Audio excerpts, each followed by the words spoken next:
o Cordeiro que foi morto, de receber o poder e riqueza e sabedoria e força e honra e glória pelos séculos dos séculos. Amém. Meus irmãos, eu quero convidá-los a abrir a palavra do Senhor no livro de Daniel, e nós leremos apenas 3 versículos, ou melhor, 4 versículos, a partir dos quais nós vamos expor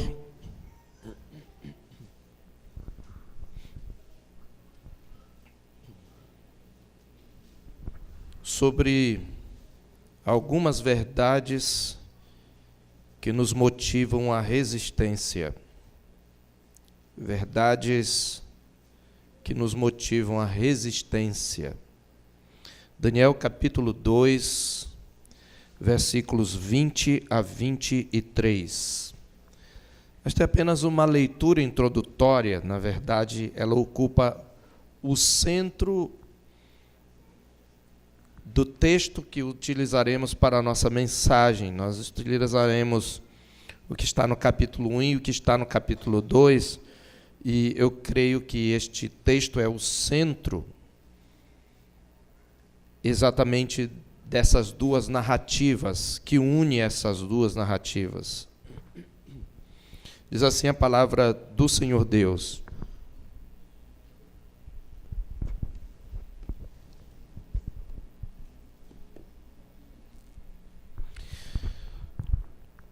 Disse Daniel: bendito o nome de Deus de eternidade a eternidade, porque dele é a sabedoria e o poder. É ele quem muda o tempo e as estações, remove reis e estabelece reis. Ele dá sabedoria aos sábios e entendimento aos inteligentes. Ele revela o profundo e o escondido.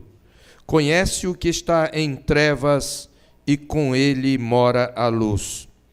A ti, ó Deus de meus pais, eu te rendo graças e te louvo, porque me deste sabedoria e poder, e agora me fizeste saber o que te pedimos, porque fizeste saber este caso do rei. Oremos. Nosso Deus e Pai, seja louvado o teu nome de eternidade em eternidade. Seja louvado o nome de nosso Senhor Jesus Cristo, teu Filho bendito e nosso Senhor e Salvador.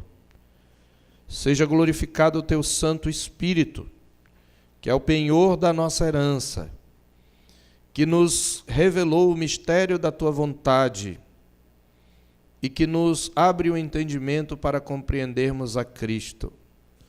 Nós pedimos a assistência desse mesmo Espírito que inspirou a tua palavra, para compreendermos as verdades encerradas no texto que lemos, no texto que vamos expor, e para que estas verdades nos sejam úteis, a fim de que enfrentemos o império das trevas neste dia mau, a fim de que tenhamos, ó Deus, na sã doutrina, o suporte para resistir no dia mau, para ficar firmes contra as ciladas do diabo e, depois de ter vencido tudo, ainda permanecer inabaláveis. Nós te pedimos em nome do Senhor Jesus. Amém. Meus irmãos, como nós temos visto nesta conferência, a nova ordem mundial, da qual a política conhecida como ideologia de gênero é uma das manifestações mais marcantes, prenuncia o eclipse e o colapso da civilização ocidental. Essa nova ordem apresenta o raiar de um mundo pós-cristão, um mundo onde os valores judaico-cristãos fundamentados nas Escrituras vão sendo substituídos por uma nova moralidade, uma moralidade relativista, permissiva, individualista, utilitarista, marcada pela desconstrução da maternidade, da família e da própria linguagem.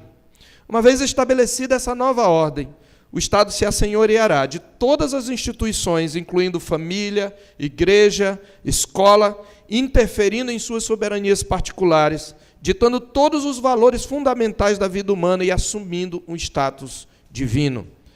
A prevalecer essa agenda, o Ocidente se tornará um contexto onde a fé e os valores cristãos serão criminalizados, reprimidos e explicitamente perseguidos. E isto já está acontecendo no mundo ocidental. Se nós olharmos para países da Europa, como a Alemanha, como França, como Letônia, nós veremos que já há uma perseguição contra a família. E se nós olharmos também no Canadá e nos próprios Estados Unidos, nós veremos esta perseguição já acontecendo. As Escrituras nos mostram, meus irmãos, que essa é a tendência do período que antecede a vinda do nosso Senhor Jesus Cristo. A igreja sendo entregue ao poder do Estado para ser provada, e ao mesmo tempo para ser uma bandeira do reino de Deus sob forte oposição. A pergunta que devemos fazer é: estamos preparados para o enfrentamento de um Estado totalitário anticristão? Temos preparado nossos filhos, a geração vindoura, para permanecer fiéis ao Deus da aliança num ambiente hostil à sua fé? A nova geração suportará esse processo de desconstrução? Essas questões cruciais ressaltam para nós a relevância do livro de Daniel, que apresenta exatamente crentes vivendo e testemunhando a sua fé num contexto de oposição. A história nos apresenta o drama dos filhos do reino entregue ao poder do império das trevas. A nata da nação santa foi entregue ao poder do império babilônico. A sua fé foi desafiada. E não só isso, não só Daniel vivenciou isto, como a sua experiência serviu de base, de fundamento e de motivação para as gerações vindouras. Porque Daniel foi escrito para falar aos crentes de sua época, crentes que estavam no cativeiro, e aos crentes posteriores à sua época, crentes do período interbíblico, período que ele vai descrever nas suas visões a partir do capítulo 7. E o que eu quero nesta noite analisar exatamente com vocês é exatamente sobre o grande desafio de fé que Daniel e seus amigos enfrentaram sob a oposição de um Estado totalitário que, de alguma maneira, queria assenhorear-se de sua fé, assenhorear-se da sua religiosidade, da sua espiritualidade, assenhorear-se dos valores que eles haviam adquiridos. E de que maneira Daniel resistiu a esta expressão totalitária de um governo anti-reino. E nós vamos expor, eu escolhi este texto porque ele exatamente é a resposta, a reação de Daniel depois de compreender todo o programa de Deus que incluía entregar seu povo ao império das trevas. Eu quero dividir esta exposição da seguinte maneira: nós vamos dividir em dois grandes blocos. Nós vamos falar sobre o grande desafio da fé. Nós vamos falar, então, depois que nós falarmos do grande desafio da fé e seu enfrentamento, nós falaremos, em segundo lugar, da resposta à perplexidade da fé. Perplexidade é aquele estado de ânimo em que você, mesmo crendo em Deus, não compreende o que está acontecendo. Perplexidade é o sentimento que vem nos momentos de crise, quando nós sofremos certa oposição e, aparentemente, aqueles que se opõem a nós parecem estar vencendo. E, aparentemente, Deus está ausente. Então, Daniel, ele enfrenta um desafio no momento de perplexidade, no momento de certa dúvida, de certa confusão, de certa crise de fé, para depois de enfrentar o primeiro desafio, ter a resposta à perplexidade da sua fé. E é em reação a essa resposta, que vem no capítulo 2, que Daniel faz esta oração. Então vamos falar um pouco do desafio de fé enfrentado por Daniel e seus amigos, com base no capítulo 1, eu quero que você deixe aberto aí, neste capítulo. O capítulo 1 diz que no ano terceiro do reinado de Jeoaquim, rei de Judá, veio Nabucodonosor, rei da Babilônia, a Jerusalém e a sitiou. O Senhor lhe entregou nas mãos a Jeoaquim, rei de Judá, e alguns dos utensílios da casa de Deus. A estes levou-os para a terra de Siná, para a casa do seu Deus, e os pôs na casa do tesouro do seu Deus. Disse o rei a Aspenaz, chefe dos eunucos, que trouxesse alguns dos filhos de Israel, tanto da linhagem real como dos nobres, jovens sem nenhum defeito, de boa aparência, instruídos em toda sabedoria, doutos em ciência, versados no conhecimento, e que fossem competentes para assistirem no palácio do rei, e lhes ensinasse a cultura e a língua dos caldeus. Determinou-lhes o rei a ração diária das finas iguarias da mesa real e do vinho que ele bebia, e que assim fossem mantidos por 3 anos, ao cabo dos quais assistiriam diante do rei. Entre eles se achavam, dos filhos de Judá, Daniel, Ananias, Misael e Azarias. Este é o primeiro desafio que nós encontramos, a primeira cena na história do livro de Daniel. E Daniel e seus amigos são, como se diz aqui do verso 6, da linhagem real e da tribo de Judá, portanto, da tribo de onde viria o Messias, da tribo de onde veio Davi, da tribo messiânica. E eles enfrentam um desafio de natureza, e nós podemos falar de uma tripla natureza. Em primeiro lugar, o desafio que Daniel e seus amigos tiveram que enfrentar foi um desafio, antes de tudo, de natureza espiritual. Estou falando aqui desse grande desafio, em primeiro lugar, da natureza do desafio, depois eu vou falar do enfrentamento do desafio, e eu vou falar dos resultados do desafio e da providência de Deus que se manifesta nesse desafio o tempo todo. Esse é o primeiro grande bloco da nossa mensagem. Então, o desafio enfrentado por Daniel foi um desafio de natureza espiritual. Por que de natureza espiritual? Nós estamos testemunhando aqui no capítulo 1, de maneira resumida, nada menos do que a queda do trono de Davi e o abalo da esperança messiânica. Você lembra? O Senhor Deus, em 2 Samuel capítulo 7, havia prometido para Davi estabelecer a sua casa para sempre. Mas depois de uma série de crises espirituais, políticas e sociais, o trono de Davi estava sendo agora entregue ao rei da Babilônia. Depois de Jeoaquim, nós teremos ainda o rei Joaquim, depois Zedequias, mas Daniel vai para a Babilônia e não vai ver Israel permanecer, o trono de Davi permanecer de pé. Você tem então a queda do trono de Davi. E quando você tem a queda do trono de Davi, Nabucodonosor coloca outro rei no lugar de Jeoaquim, mas agora este rei lhe está subordinado, e daí a mais ou menos, estamos no ano 605, quando foi no ano 589, o rei vai pela terceira vez, são 3 incursões de Nabucodonosor, e na terceira vez ele destrói tudo. Mas nessa primeira vez ele apenas saqueou o templo e levou alguns nobres para desestabilizar o poder em Jerusalém. Então é um desafio de natureza espiritual, porque este desafio representa a queda do trono de Davi e o abalo da esperança messiânica. Mas também nós temos aqui o saque à casa do seu Deus. O Deus de Daniel, esta casa era um lugar que os israelitas achavam que nunca seria destruída. E apesar dos avisos de Deus através de Jeremias, de que aquela casa ele faria como Siló, o povo de Israel, não importava como vivia, eles quando iam para o templo, eles diziam, templo do Senhor, templo do Senhor, templo do Senhor é este. Esta é a casa de Deus, jamais será entregue nas mãos dos inimigos. Mas Jeremias, no seu ministério, durante 40 anos, profetizou a queda de Jerusalém e a destruição do templo, e mesmo assim eles não creram, porque eles tinham uma confiança num certo poder mágico do templo, como se aquela casa tivesse um poder mágico.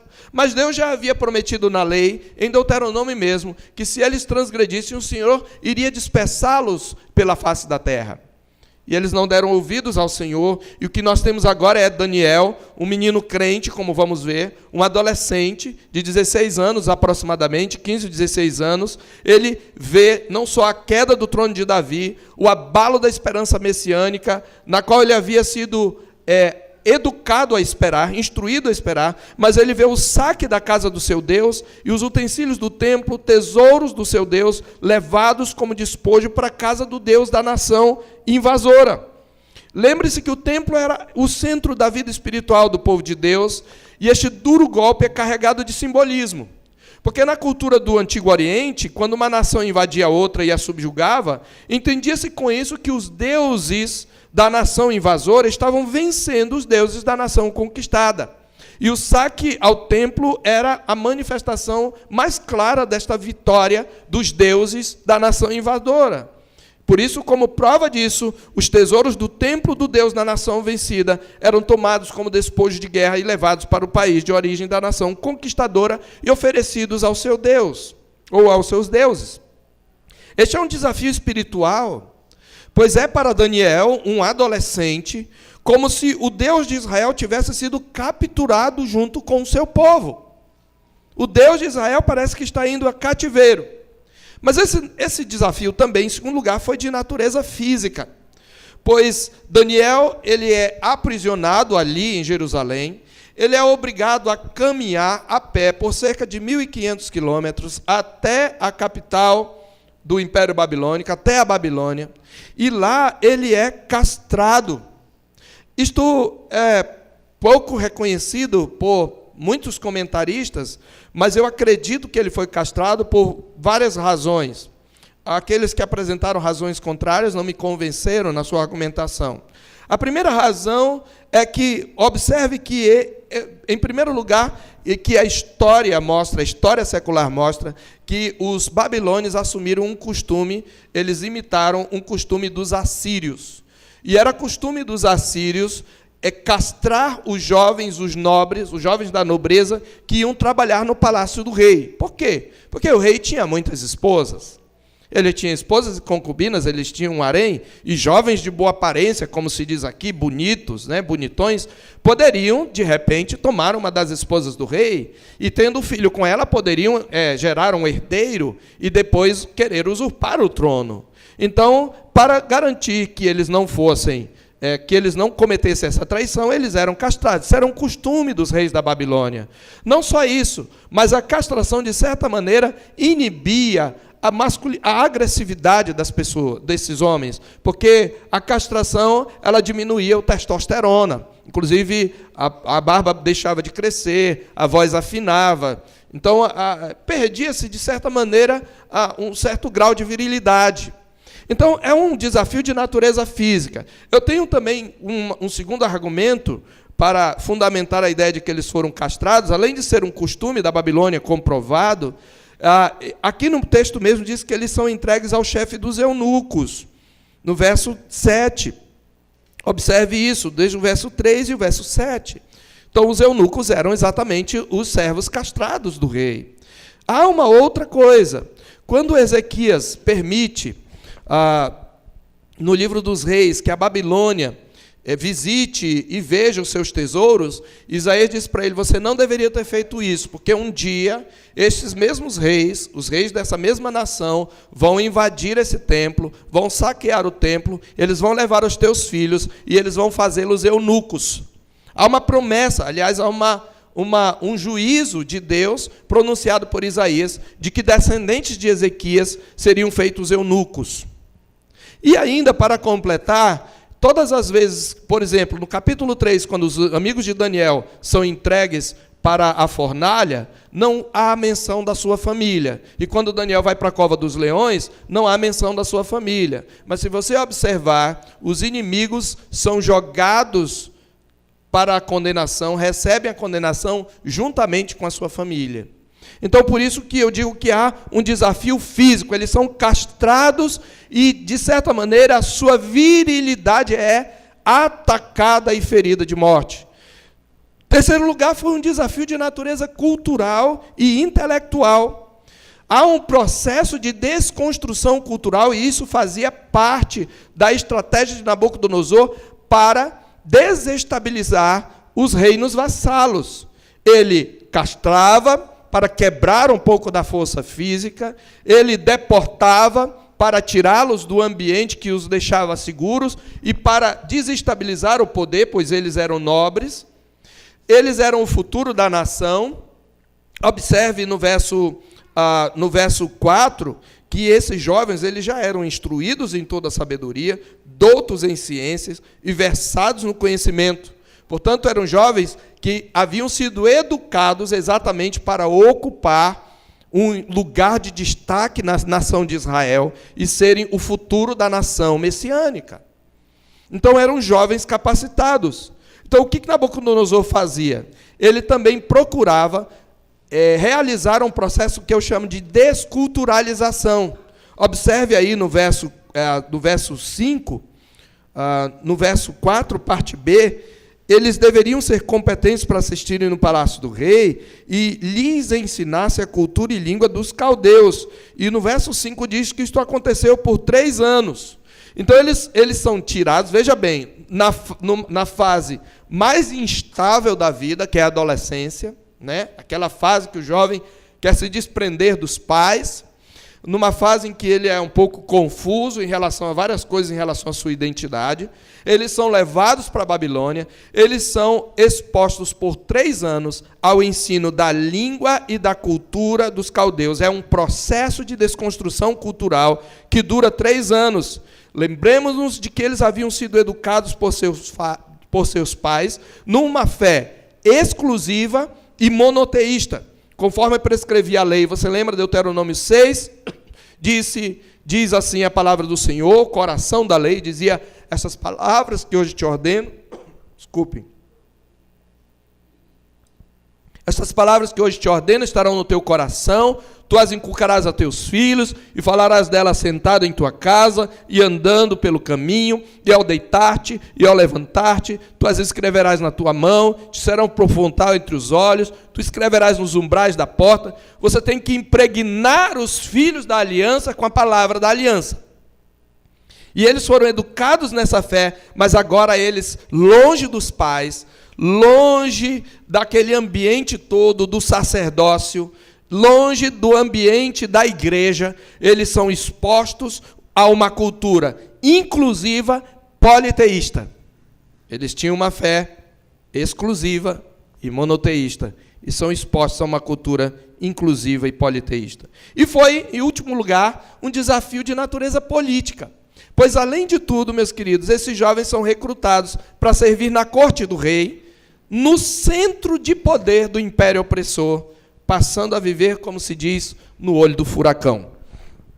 E como é que esses jovens enfrentam esse desafio? Em segundo lugar, falando desse desafio de fé, nós vemos no verso 8, o verso 8 nos diz como eles enfrentaram isto. A partir do verso 8, resolveu Daniel firmemente não contaminar-se com as finas iguarias do rei, nem com o vinho que ele bebia. Então pediu ao chefe dos eunucos que ele permitisse não contaminar-se.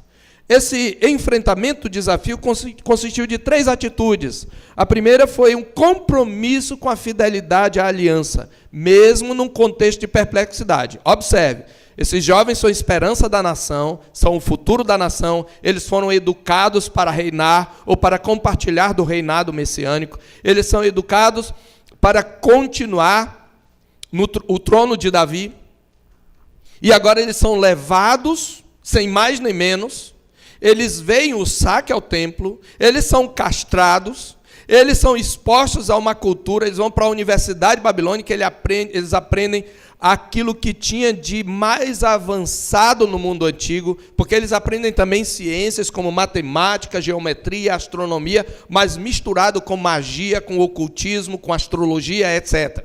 Tudo isso estava misturado. E agora eles têm que enfrentar, e eles tinham que comer da ração do rei. E você vê, então, apesar de toda essa exposição, o compromisso com a fidelidade à aliança. Eles não entendem direito o que aconteceu. Eles estão perplexos. Eles haviam caminhado 1.500 quilômetros, eles foram castrados, eles estão com saudades dos seus pais, eles viram o seu Deus ser saqueado. E mesmo não tendo explicações para isto, eles têm um compromisso com a fidelidade à aliança. Aqui diz, resolveu Daniel firmemente. O texto original diz, Daniel assentou no seu coração não contaminar-se com as iguarias do rei. É claro que nós sabemos que as carnes, que os alimentos, em sua maioria, eram sacrificados, e o vinho era oferecido a ídolos. E muitos dos alimentos que os babilônios comiam eram considerados imundos, e a lei cerimonial ainda vigia naquela época, não é? Ainda estamos na velha aliança. Mas não só isso, participar à mesa com Nabucodonosor era aceitar uma aliança de completa submissão. E Daniel está dizendo, olha, eu vou até um certo ponto, mas aqui eu não vou. Eu não vou avançar onde a minha prática vai trair a aliança com meu Deus. Em segundo lugar, nós vemos que ele enfrenta o desafio resistindo à agenda do império. Então, primeiro, ele tem um compromisso com a fidelidade à aliança, ele resolve firmemente não se contaminar com as iguarias do rei, ele pede, e então ele resiste à agenda do império, porque a agenda do império incluía comer toda aquela dieta para que eles ficassem fortes, robustos, gordos, porque o rei queria só gente bonita, e gente forte, e gente saudável perto dele. E, no entanto, ele resiste a essa agenda. E ele pede ao chefe dos eunucos que lhe permita não contaminar-se. Em terceiro lugar, ele confia os resultados a Deus. O chefe dos eunucos diz, olha, a minha cabeça vai estar a prêmio, diz o verso 10. Se o rei vir a aparência de vocês mais fraca do que a dos outros, a minha cabeça estará a prêmio. Vocês vão pôr em perigo a minha cabeça. Ou seja, não é só a vida deles que estava em jogo, mas a fidelidade deles à aliança põe em jogo a vida de outros. Isso pode acontecer com crente. Às vezes a sua fidelidade à aliança pode pôr em jogo o emprego de outro, pode pôr em jogo o conforto de outro. E talvez um amigo seu possa se tornar um inimigo. Mas ele diz, olha, experimenta os teus servos 10 dias. Dá-nos legumes a comer e água a beber, e depois de 10 dias, segundo vires, age com o teu servo. Ele confiou os resultados a Deus. Então, tendo visto esse enfrentamento do desafio, nós vemos o resultado do desafio a partir do versículo 12, versículo 13. E eu posso resumir rapidamente.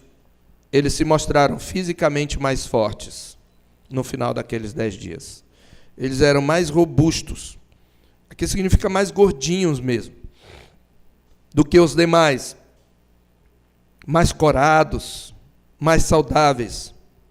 E depois daqueles 3 anos, eles também se mostram, diz o verso 17 até o verso 20, intelectualmente mais brilhantes. Eles eram muito mais versados na cultura babilônica do que os próprios sábios. Observe o verso 19. Então o rei falou com eles. O próprio rei faz a entrevista. Então o rei falou com eles, e entre todos não foram achados outros como Daniel, Ananias, Misael e Azarias. Diz que em toda a matéria de sabedoria e de inteligência sobre o que o rei lhes fez perguntas, achou-os 10 vezes mais doutos do que todos os magos, os professores deles, os professores universitários. A nata do mundo, em termos intelectuais, perdia para eles. Esse é o resultado do desafio. E nós vimos, então, finalmente, a providência de Deus no desafio. A ação de Deus permeia toda a narrativa.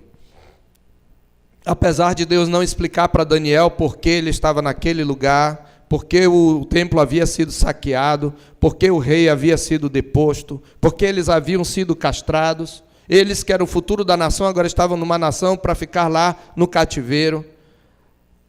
Nós vemos a providência de Deus agindo o tempo todo aqui, nos diz o narrador. Você vê a doutrina da providência claramente mostrada aí no verso 2, no verso 9 e no verso 17, em 3 momentos importantes da narrativa. Então você vai ver que a providência de Deus atua, inclusive, na apresentação, na existência do desafio. Observe verso 2, que o narrador nos diz que foi o Senhor que entregou nas mãos de Joaquim, rei de Judá. Foi o Senhor. Então, o próprio cativeiro, é importante que você preste atenção nisso, o próprio cativeiro, a entrega dos filhos do reino ao império das trevas, foi um ato soberano determinado por Deus. Deus enviou Nabucodonosor contra o seu povo. Porque o povo de Deus é entregue ao império das trevas para ser esmagado, para ser ameaçado. Eu posso colocar 3 razões rapidamente, não dá tempo de nós colocarmos os textos bíblicos. A primeira delas é para juízo. Quando o seu povo se torna muito frouxo por causa da liberdade que tem, Deus sempre envia perseguição para juízo sobre o seu povo. Se você pudesse abrir em 1 Reis, capítulo 24, não precisa abrir lá, mas lá se diz porque o Senhor entregou a Jeoaquim nas mãos de Nabucodonosor, dos caldeus e de outras tribos aliadas da Babilônia. Isto aconteceu porque eles não deram ouvidos ao Senhor, nem aos seus servos, os profetas, e eles continuaram, perseveraram em fazer o que era mal perante o Senhor. Está lá. Segundo lugar, o Senhor entrega o seu povo ao império das trevas para depurá-lo pelo fogo das provações. Nós encontramos lá em 1 de Pedro 4,12 a palavra que diz: não estranheis o fogo ardente que surgiu no meio de vós, destinado a provar-vos. E no verso 17, do mesmo capítulo de 1 de Pedro, ele diz: porque a ocasião por começar o juízo pela casa de Deus é chegada. A palavra de Deus nos diz em Hebreus 12:4, ora, na vossa luta contra o pecado, não tendes resistido até o sangue, e estáis esquecidos da exortação que, como a filhos, discorre convosco. Filho meu, não desprezes a disciplina que vem do Senhor, nem desmais quando por ele és reprovado. E mais à frente, no mesmo capítulo de Hebreus 12, ele diz que Deus nos disciplina para aproveitamento, para sermos participantes da sua santidade. O povo de Deus, de tempos em tempos, tem que ser entregue mesmo ao império das trevas, primeiro por juízo, por disciplina, por afastar-se e quebrar a aliança. Segundo, para que ele seja depurado pelo fogo da provação, como o fogo do ourives, como a potassa dos lavandeiros. E terceiro, para que, sob opressão, ele dê testemunho. Em Mateus capítulo 10, nós lemos hoje pela manhã, o Senhor Jesus, quando enviou os discípulos, diz: olha, eu vos envio como ovelhas para o meio de lobos. Acautelai-vos dos homens, porque eles vos entregarão aos tribunais.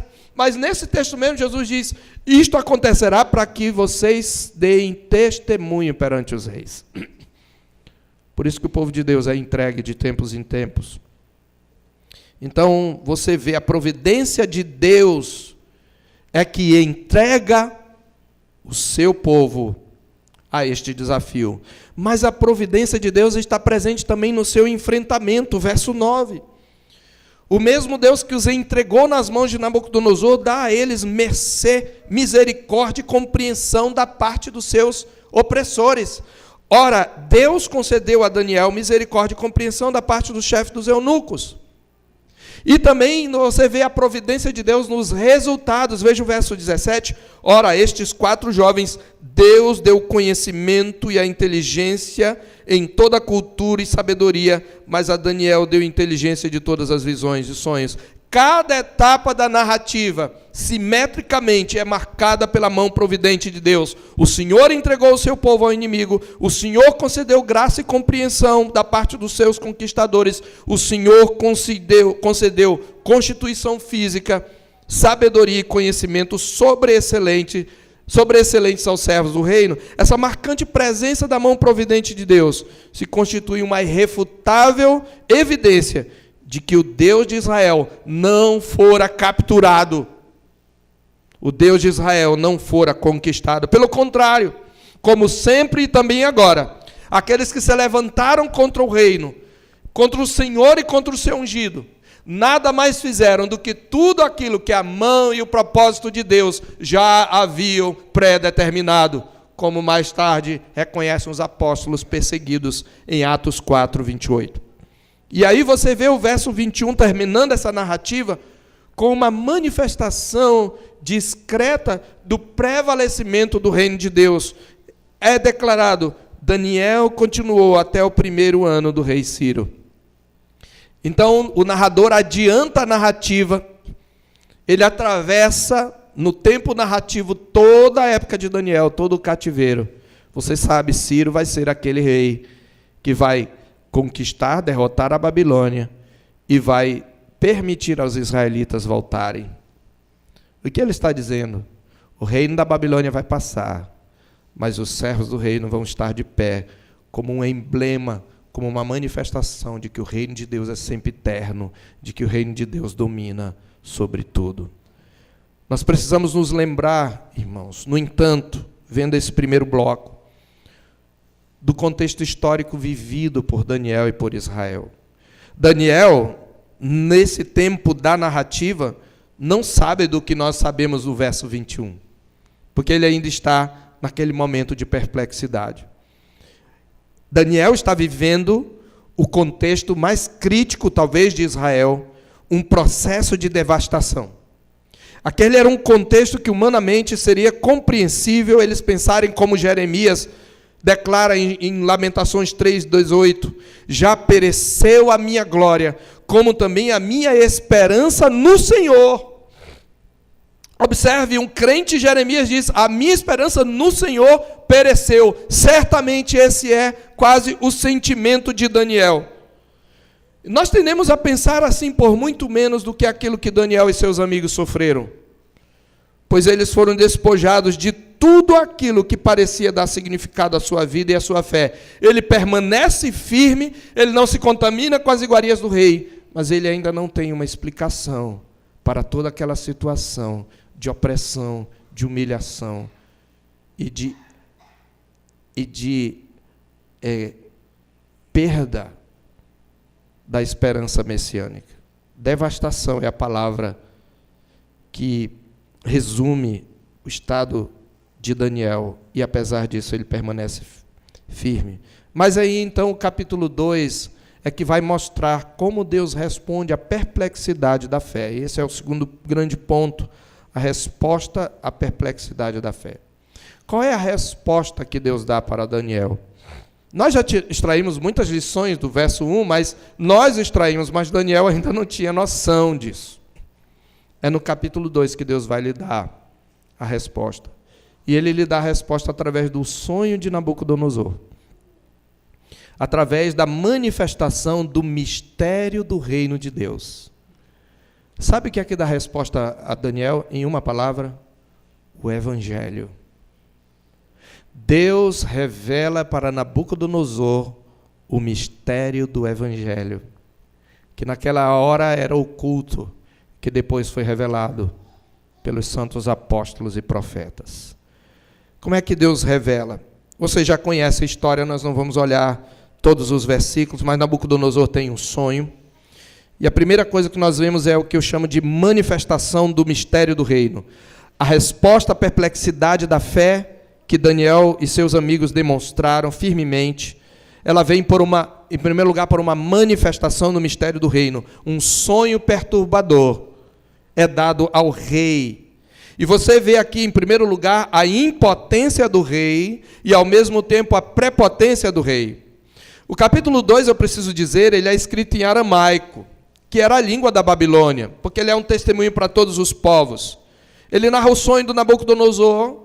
Nabucodonosor tem um sonho perturbador e ele não consegue se lembrar do sonho. O seu espírito se perturbou e passou-lhe o sono, diz o verso 1 do capítulo 2. Ele chama os magos, encantadores, feiticeiros, caldeus, todos os sábios da Babilônia. E disse o seguinte: eu tive um sonho, para sabê-lo está perturbado o meu espírito. Eu nem sei exatamente o que eu sonhei. Eu só sei que eu acordei perturbado, foi alguma coisa perturbadora. Ele não consegue lembrar. Só o que ficou do sonho foi a perturbação e a insônia. Ele não consegue se não consegue lembrar, muito menos interpretar. Mas mesmo impotente, ele é prepotente. Ele chama a elite intelectual da Babilônia, vejam nos versículos posteriores, todas as classes de sábios, magos, encantadores, feiticeiros e caldeus, e eles eram peritos nas artes mágicas e em sonhos. Aliás, o sonho era uma coisa muito apreciada pela cultura babilônica. Havia manuais de interpretação de conteúdo tão complexo que só os peritos eram capazes de interpretar. Eles tinham livros escritos explicando como interpretar sonho. O problema é que Nabucodonosor não se lembrava do sonho, diz o verso 3. Consequentemente, nenhum dos sábios da Babilônia é capaz de interpretar o sonho do rei, pelo que ele ordena a execução deles. Olha a prepotência do rei. Mesmo sob sentença de morte, os sábios do rei são obrigados a confessar a impotência. Observe o verso 10. Responderam os caldeus na presença do rei e disseram: não há mortal sobre a terra que possa revelar o que o rei exige. Não existe mortal sobre a terra que possa revelar esse mistério. Pois jamais houve rei, por grande e poderoso que tivesse sido, que exigisse semelhante coisa de algum mago, encantador ou caldeu. O poder e a autoridade desse déspota, desse tirano, são apresentados como inúteis para resolver seu próprio problema e para capacitar os magos a revelar o sonho e sua interpretação. Ele diz: uma coisa é certa, se vocês não revelarem, vocês vão morrer. O soberano no mundo não tem poder para fazer valer os seus decretos. Na palavra dos sábios nós vemos a denúncia da falência e da impotência dos reinos deste mundo, por mais terríveis que eles pareçam, por mais que eles pareçam prevalecer sobre os filhos do reino. Até a sentença de morte, no verso 13 de Nabucodonosor, como veremos, será frustrada. Observemos, meus irmãos, que o narrador já nos havia antecipado a presença da mão providente de Deus ao avisar no episódio anterior que Deus havia dado a Daniel, no verso 17, a inteligência dos sonhos e visões. E aí nós temos então essa impotência e prepotência do rei, e na cena seguinte, a partir do verso 13, nós vamos ter a intervenção dos servos do reino. Daniel, que juntamente com seus amigos estava marcado para morrer porque pertence à equipe de sábios agora, antecipa-se e pede ao rei um prazo para resolver a questão. Isso do verso 13 a 16. Depois dessa intervenção dos servos do reino, nós temos depois a intercessão dos servos do reino. Eles continuam confiando em Deus, mesmo não entendendo nada do que está acontecendo. Novamente, eles são condenados à morte. 16 a 18, os servos do reino, Daniel vai lá para Arioque, encarregado do rei, e ele pede a ele um prazo, e ele vai então com seus amigos, diz o verso 17, vai para casa, fala com seus amigos, e eles marcam uma campanha de oração. Servos do reino no companheirismo do bem, como amigos e irmãos, se juntam em oração. Está dos versos 17 a 18. E aí você vê, então, num outro momento, a revelação do mistério do reino. Então você tem a manifestação do mistério do reino, a impotência e prepotência do rei, a intervenção dos servos do reino, a intercessão dos servos do reino, e agora você tem em resposta a revelação do mistério do reino. Como disse Joyce Baldwin, comentando esse texto, em solo estrangeiro, numa situação missionária, o Deus dos deuses se auto-revelou em formas que tivessem significação para aquela nova cultura, com todo o seu pano de fundo peculiar. Era uma cultura mística, onde sonhos eram reverenciados como um veículo de revelação. Sonhos foram usados, mas isso não é tudo. O sonho teve importante significado, meus irmãos, principalmente para Daniel, pois é nele que Deus antecipou, diante dos olhos de Daniel, o triunfo do reino, pondo fim àquela perplexidade com que eles haviam chegado ao cativeiro. Veja aqui a profundidade da riqueza, tanto da sabedoria como do conhecimento de Deus, pois ele se revela exatamente ao soberano que tinha sitiado Jerusalém, saqueado o templo e desterrado aqueles servos do reino. Deus se utilizou exatamente do potentado mais poderoso do mundo para que ficasse claro, principalmente para Daniel e seus amigos, os filhos do reino, representantes aqui do povo de Deus, os filhos do Altíssimo, que o Altíssimo reina sobre o reino dos homens. Vinda através de Nabucodonosor, veja que sabedoria de Deus, porque vindo através de Nabucodonosor, a visão ganha muito mais força para os filhos de Deus. Deus, usando aquele que os escravizou, está assegurando que o seu reino domina sobre tudo, que é ele que remove reis, estabelece reis, e que viera dele o cativeiro, o qual não duraria para sempre, porque o reino de Deus seria estabelecido. Em resposta a isso, nós temos a adoração dos servos do reino, versos 20 a 23, o trecho que nós lemos. Ele diz: bendito é o Deus, o nome de Deus de eternidade a eternidade, porque dele é a sabedoria e o poder. Em sua oração de louvor, Daniel declara os atributos divinos que revelam a glória do Senhor como Deus do reino, que domina sobre os reinos da terra. Nós ainda voltaremos a este trecho, mas eu quero avançar na história. Você tem em seguida agora, com a revelação do mistério do reino, o testemunho dos servos do reino. Ele mostra que aquele sonho mostra o Deus soberano e seu reino triunfante. E na resposta de Daniel, a partir do verso 28, a ênfase dele é no poder, na sabedoria e na soberania de Deus, exatamente o conteúdo da sua oração. Versos 28, 29, 37, 44 e 45, ele vai demonstrar. Verso 28, ele diz: eu não sei. Veja, Daniel tinha o dom dos sonhos, mas ele não fazia campanha, né? Arioque disse: olha, eu encontrei, achei um dentre os filhos do cativo de Judá que vai revelar o rei a interpretação, verso 25. Daniel podia então aproveitar: é agora o dia da minha vitória. Rei, sou eu mesmo, rei. Olha, rei, Deus me deu o dom do mistério, aleluia. Manda a trombeta tocar, que o servo do reino está chegando para revelar o mistério ao rei. É muito mistério. Nada disso. Olha o que ele diz. O mistério que o rei exige, verso 27, nem encantadores, nem magos, nem astrólogos o podem revelar ao rei. Mas há um Deus no céu, ele glorifica a Deus, o qual revela mistérios, pois fez saber ao rei Nabucodonosor o que há de ser nos últimos dias. Verso 29, estando tu, ó rei, no teu leito, surgiram-te, ele diz, aquele, pois, que revela mistérios, te revelou o que há de ser. Verso 37, tu, ó rei, rei de reis, a quem o Deus dos céus conferiu o reino, o poder, a força e a glória. No verso 44, mas nos dias destes reis, o Deus dos céus suscitará um reino que não será jamais destruído. Verso 45, o grande Deus fez saber ao rei o que há de ser futuramente. Nada de eu aí. Só Deus. Testemunho do servo do reino.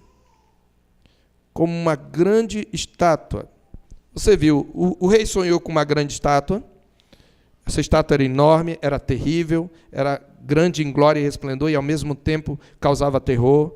A cabeça era de ouro, o peito e os braços de prata, o quadril e o ventre de bronze, e as pernas e os pés de ferro, sendo os pés em parte de ferro e parte de barro. Só que do nada surgiu uma pedra cortada não de mãos, não por mãos, não cortada por mãos, sem o auxílio de mãos, e veio e caiu sobre os pés daquela estátua, e ela foi esmiuçada. Ela foi esmiuçada. E Daniel interpreta, olha, essa grande estátua tem a cabeça de ouro, tem todas essas partes, elas representam 4 reinos, ó Nabucodonosor. A cabeça de ouro era Nabucodonosor. Trata-se do Império Babilônico, que dominou de 605 a 539. O peito e os braços de prata, tudo isso está na interpretação, um outro reino que seria o Império Aquemênida, ou conhecido Império Medo-Persa, que toma o poder com Ciro em 539, no dia 13 de outubro de 539, na Batalha de Galgamela. Ciro vence o rei Nabonido, na verdade, e tinha o rei Belsazar, que era o corregente, seu filho. De 539 a 531, nós temos então o domínio do Império Aquemênido ou Império Medo-Persa. Os ventres e quadris de bronze são o Império Greco-Macedônio, que é o Império de Alexandre o Grande. Na verdade, a Batalha de Galgamela é exatamente a guerra entre Alexandre e Dario III, não é entre o Império Medo-Persa e o Império Babilônico, mas a Batalha de Galgamela, em 331, nessa batalha Alexandre, ele conquista o império, e depois que ele morre, o seu império é dividido em 4 reinos, em seus 4 generais, e as pernas e os pés de ferro representam o Império Romano, que começa em 168, na Batalha de Pydma, e que vai até 476, com a derrota de Rômulo Augusto por Odoacro. Pois bem, então ele está dizendo o seguinte, olha, esses reis vão ascender e vão cair. Mas olha, nos dias desses reis, Deus vai suscitar um reino. Aquela pedra sem o auxílio de mãos é um reino. Por que sem o auxílio de mãos? Porque não será um reino fundado por homens, pela força humana. Este reino, ó rei, ele vai derrubar todos os reinos. Observe aí, no verso 43, quanto ao que viste do ferro misturado, no verso 44, mas nos dias destes reis, o Deus do céu suscitará um reino que não será jamais destruído. Este reino não passará a outro povo, esmiuçará e consumirá todos os reinos deste mundo, mas ele mesmo subsistirá para sempre. Na imagem que, no sonho de Nabucodonosor, o verso 35 mostra que a pedra esmiuçou. Veja, esmiuçar significa transformar em pó.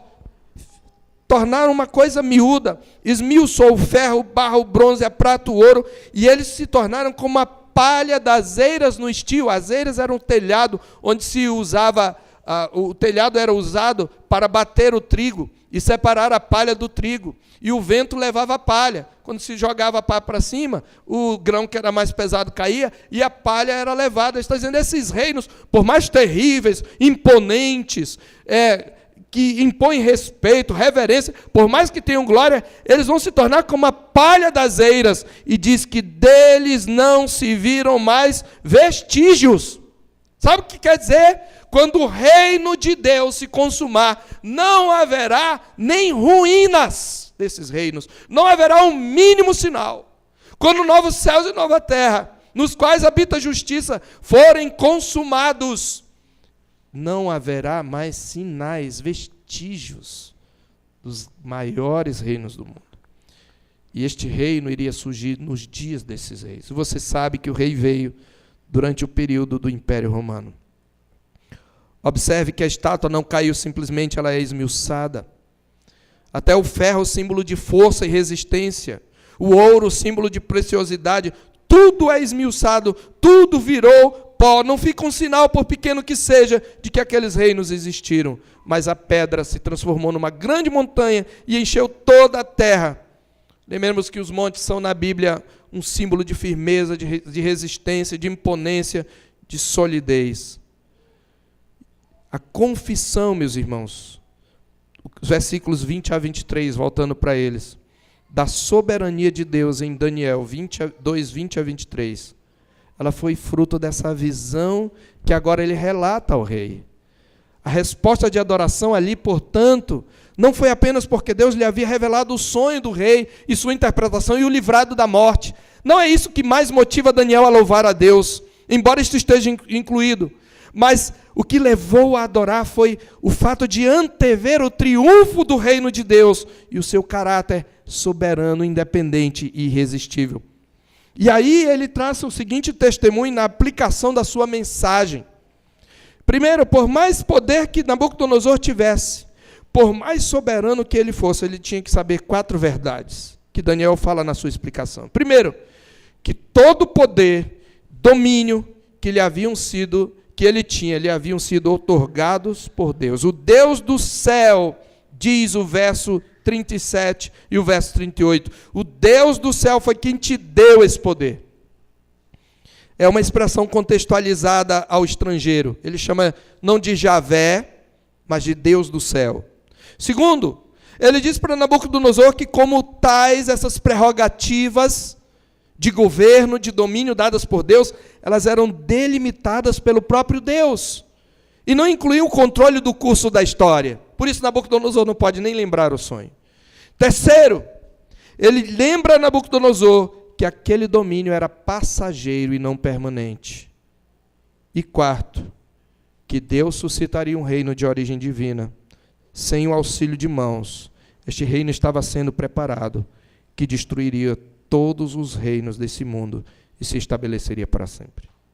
Agora nós temos condições de analisar a oração de Daniel. Ele disse o quê? Bendito seja o nome de Deus de eternidade a eternidade, porque dele é a sabedoria e o poder. Observe, é muito precisa teologicamente esta oração. Ela é muito fervorosa, mas ela é precisa teologicamente. Essa última palavra, poder, tem a mesma raiz da palavra valente, guerreiro, apontando para a ação do poder de Deus para subjugar toda oposição ao seu reino, todos os reinos rebeldes, toda a força do império das trevas e fazer valer a sua vontade. Deus é o grande valente, o mais valente que vem para amarrar o valente. E toda a força.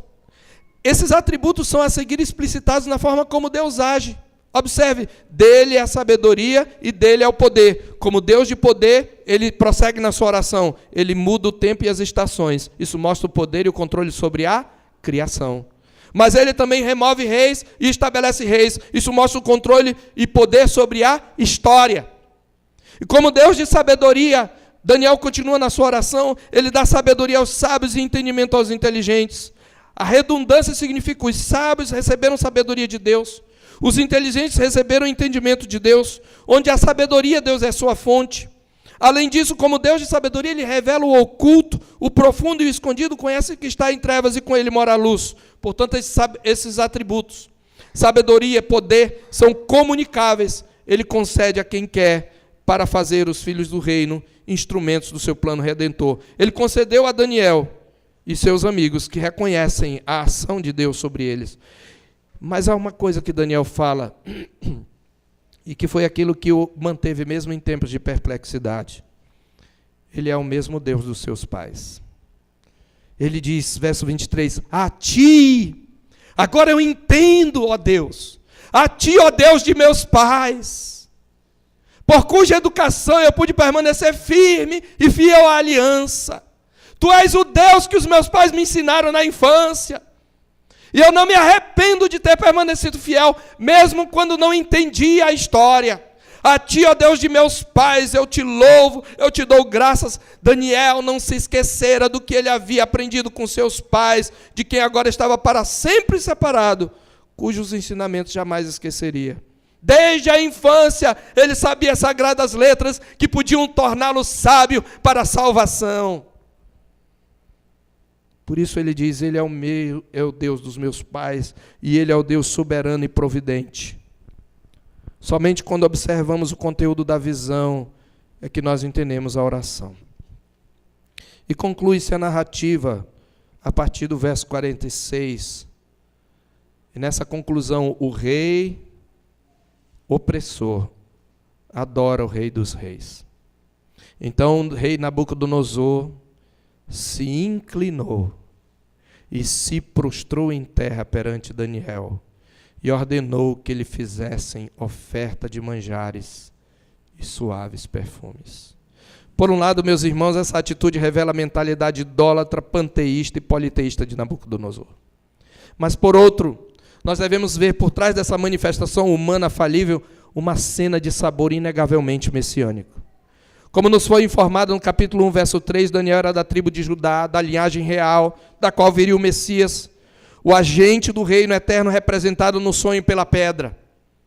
Sendo assim, temos aqui tipologicamente uma adoração ao Messias. No versículo seguinte fica claro que a honra prestada a Daniel expressa o reconhecimento de que o seu Deus, observe o verso 47, é o Deus dos deuses, é o Senhor dos reis e o revelador de mistérios. E como se não bastassem tais deferências, Daniel, da linhagem messiânica, é engrandecido e se torna governador da província da Babilônia e chefe supremo de todos os sábios da Babilônia. Irmãos, nós temos que imaginar a cena. Nós temos aqui um provável adolescente ou um jovem, imberbe, castrado, falando com a voz um pouco fina, sem muita aparente virilidade, mas com tanta virilidade espiritual, este jovem representa a semente messiânica, e o rei se dobra diante daquele que em fraqueza representa o reino de Deus. O status real de Daniel na Babilônia, portanto, é um evento inegavelmente escatológico, porque ele antecipa o triunfo do reino de Deus sobre os reinos deste mundo.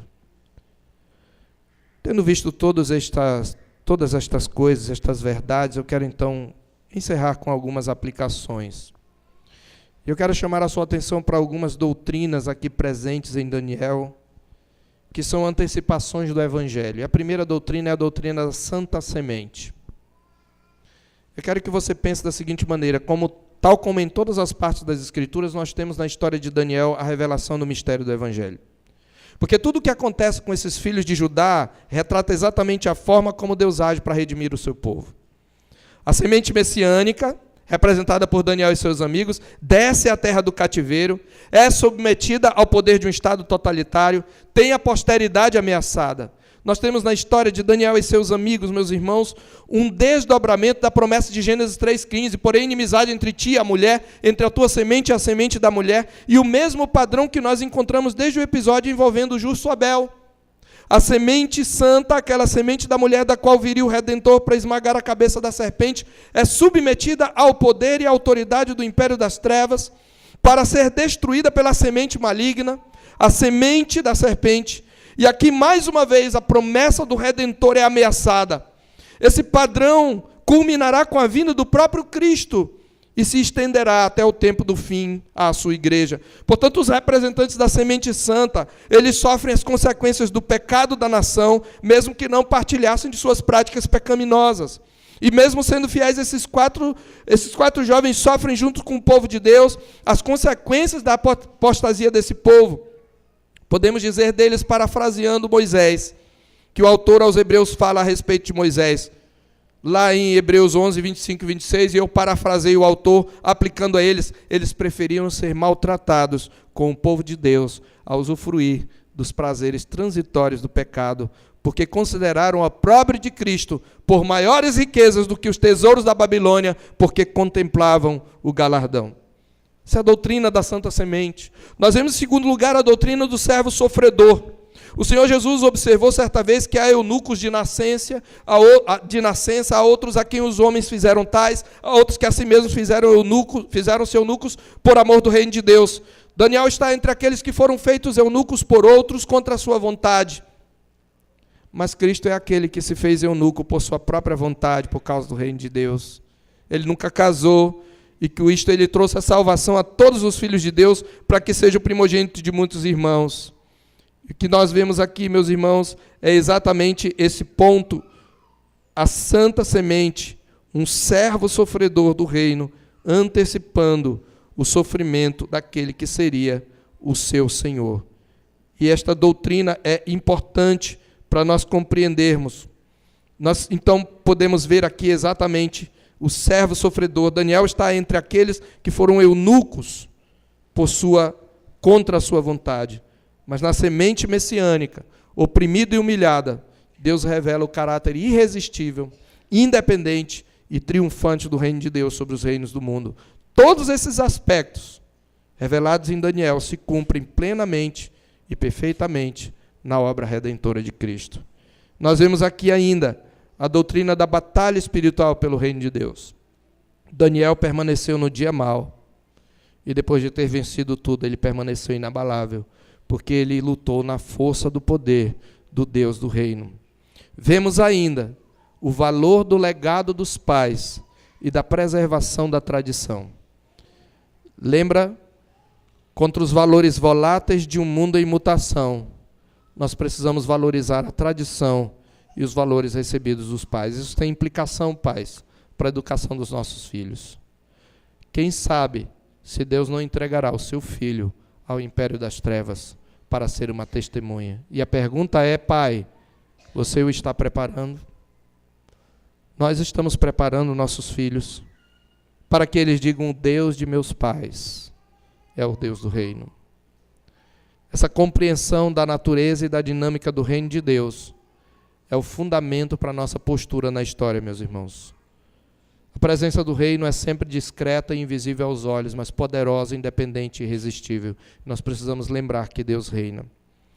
Isso nos dá, para concluir, isso nos dá motivação para testemunhar do reino nos centros de poder. A nossa fé, ela nos motiva e nos orienta a uma postura política. A história de Daniel nos propõe, a guisa de exemplo, as posturas que um servo de Deus deve assumir diante das autoridades, principalmente quando ele frequenta o centro de poder. A forma como Daniel se comporta, a maneira como discursa ao rei, utilizando-se da linguagem que expressa sua fé em termos que o rei pode entender, mas sem esvaziar o seu conteúdo teológico, nem negociar os valores do reino, constituem-se para aqueles servos de Deus, que são chamados para testemunhar nos centros de poder um modelo de como se deve portar. E na estrutura do livro aprendemos sobre como uma visão bíblica e adequada da natureza do reino de Deus moldará o comportamento dos seus servos nesse contexto pagão. Trazendo para o nosso contexto, nós aprendemos como a visão do reino de Deus fornece ao cristão a perspectiva pela qual ele deve se comportar na esfera pública. Meus amados irmãos, nós devemos lutar, usando de todas as forças que ainda temos, de nossos próprios direitos constitucionais, para enfrentar a invasão dos valores do império das trevas. Mas talvez seja a vontade de Deus que este império das trevas de tal maneira domine a nossa geração que ele acabe por criminalizar a nossa fé. A minha pergunta é: você está preparado? Você está preparado para ter a postura de Daniel?